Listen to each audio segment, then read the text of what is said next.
EA Sports. It's in the game.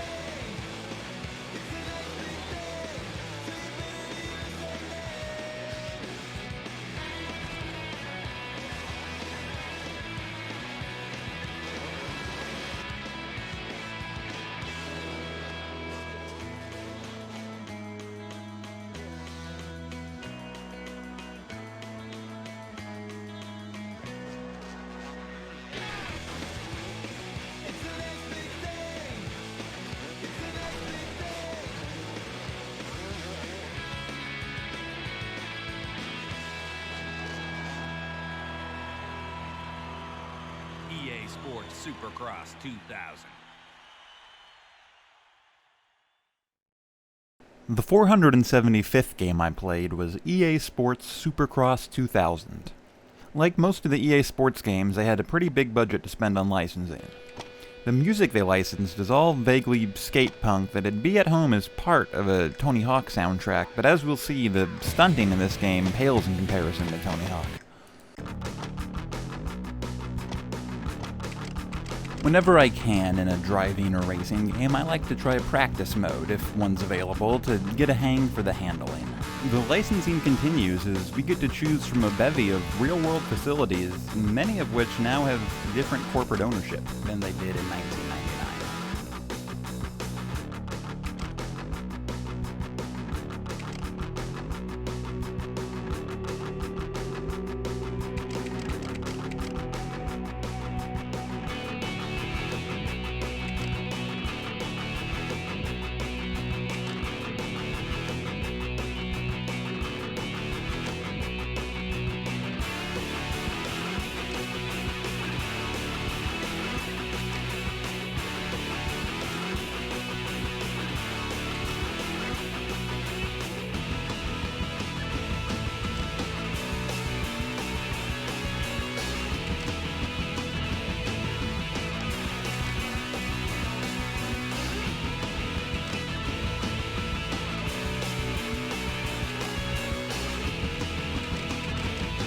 It turns out most of these $100 million buildings don't even exist anymore, but we're going to choose an extant one that I've actually visited, but mostly just so we can pretend its namesake is something progressive, rather than a defunct airline. There's also a grip of real-world racers who lent their likenesses to the game, but it's hard to imagine that even if you know who these people are, that you'd get much out of playing as them. In a helmet and jumpsuit, everyone pretty much looks the same. Without even short videos where each racer entices us to please pick them, this choice doesn't matter at all.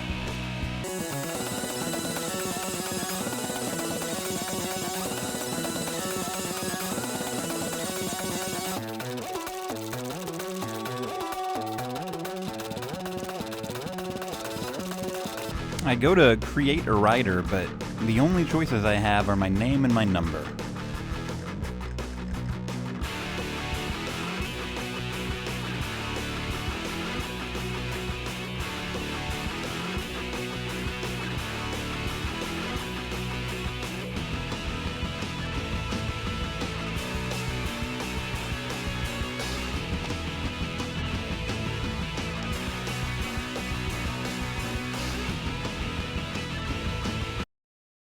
Finally, it's practice time.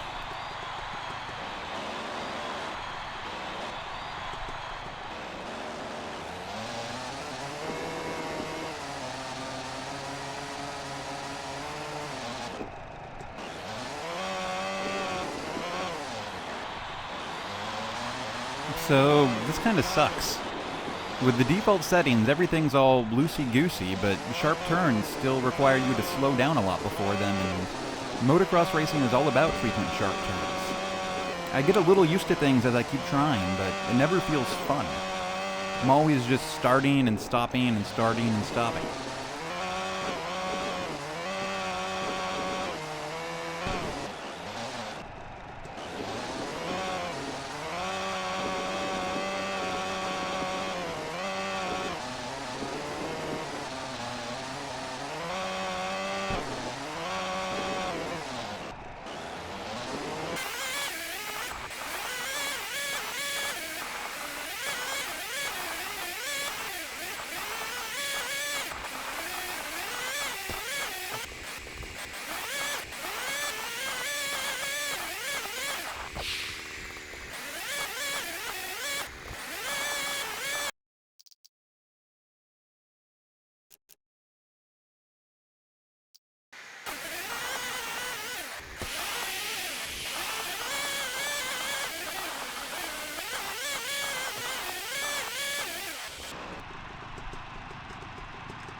Having had all the practice I can stomach, it's time to try a competitive mode.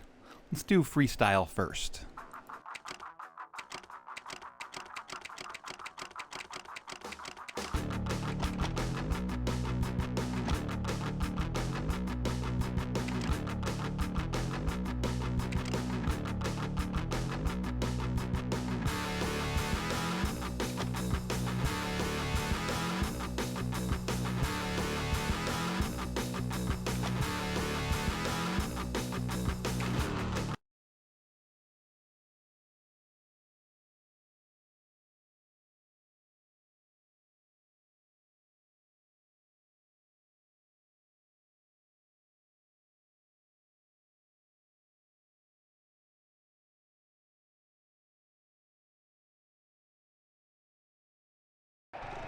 Welcome to EA Sports Supercross, coming to you live from Indianapolis, Indiana. I'm Art Ekman. A no-hander. Perfect.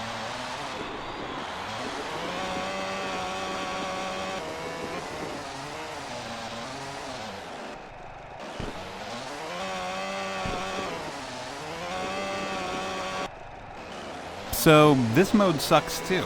It turns out there's only 6 total tricks you can even do, and as I chose a single-player competition, there aren't even any round-ending scores to compare mine to. Look, Bob, no feet. Looks like he may end up with a flawless run. A no-hander. Great execution there.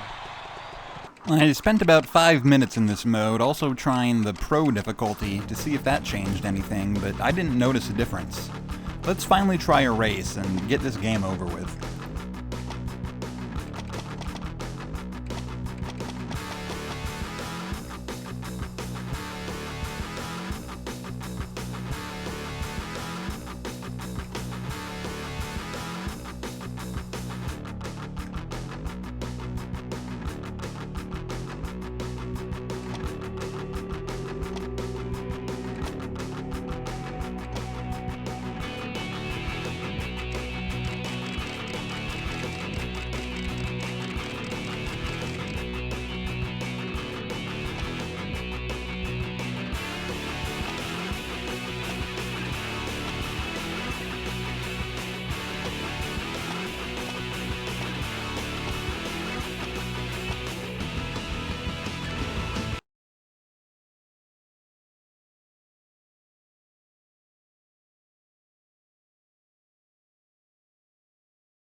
Hello, everyone. I'm Art Ekman along with David Bailey, and this is one of the most hotly anticipated Supercross events ever. David, the depth of field here could be the best of all time. The best I've ever seen. You have to go all the way back to 1982 to find this much talent. Number 1 grabs the whole shot. Racing went about as I expected to. Surprisingly, performance didn't seem to drop too much from having almost a dozen racers on screen together, but the controls were still messy, and turning off invisible walls was a mistake. I'm going to leave the whole race here as penance for how badly I did, but also not say anything else for the duration of the video because it's embarrassing. Have a wonderful day. It's been over a week of the new style of video for PS1 Try, and if you're hearing this, you've watched enough of this one that I value any feedback on the new direction. The crowd's coming alive as Blue Rocket grabs the lead from Jeff Emmy. He gambled and it paid off.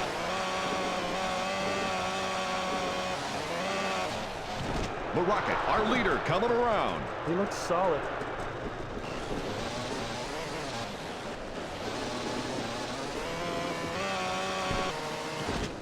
what a bone crusher. Number 1 falls behind now. Doug Henry gets by easily.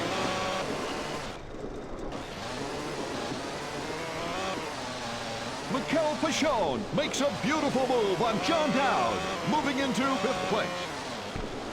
Pichon makes a move on Doug Henry and takes 4th place.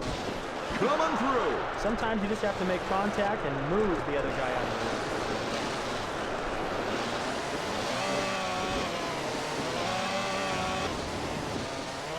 Number 1 has gone right off the track.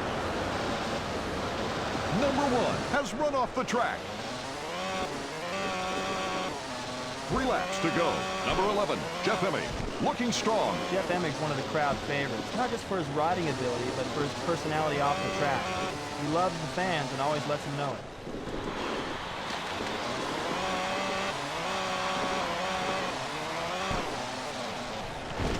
Wyndham bumped hard. Oh, what bad luck. Morocco captures the lead from Jeff Emig. Emig powers his way into the lead past Morocco.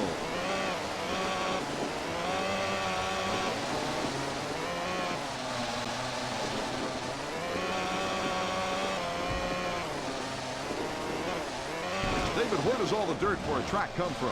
Well, they store it outdoors locally and truck it in, so it's going to reflect whatever weather's been going on in the local area. 2 laps to go. Emig is the current leader. Little wake-up call from Ferry.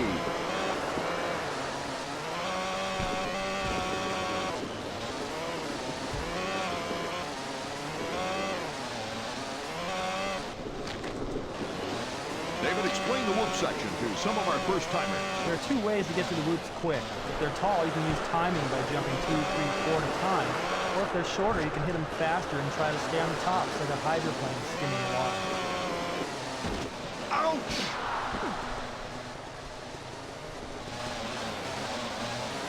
Bang! Letting him know he's there.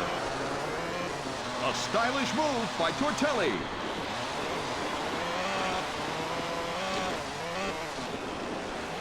Whoa, Henry makes a gutsy pass on Sebastian Tortelli. Emig still our leader. Tortelli drops into 4th place. Tortelli gets by Henry, moving into 3rd place. Tortelli showing off to the crowd there.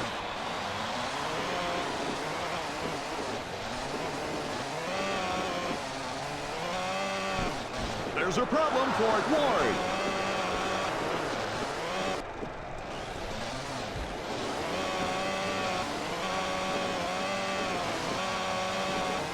Rider down. That's Ward. Larry needs to be tougher under pressure. Number 1 needs to get it going now if he's going to have any chance at the podium. I would have to say Morocco is playing a little too tentative right now, a little too cautious. So the checkers are waving for Emig.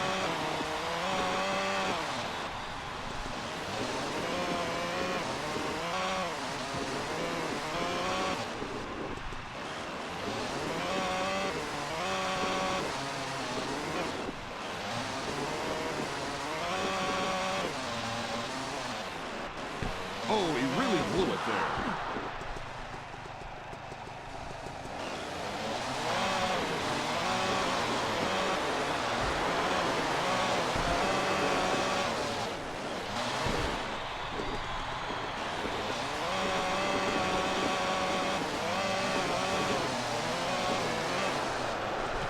That's not good.